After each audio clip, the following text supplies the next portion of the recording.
made these sketches about 40 years ago when I rewired my motorcycle. I had to use the original handlebar switches. I had to solder them in place.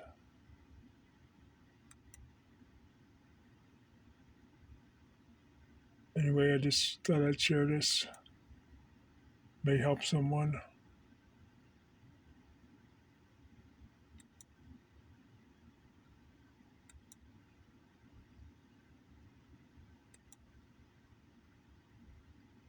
And there's a handlebar switch.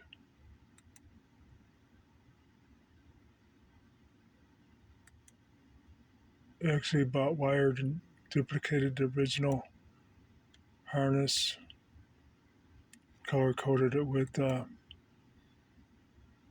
tape, colored tape. Eventually I replaced the rectifier and diode with a Podtronics unit.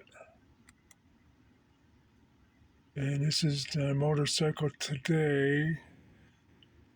Here's some of the wire sheathing I put on the handlebars and the frame. And that's about it.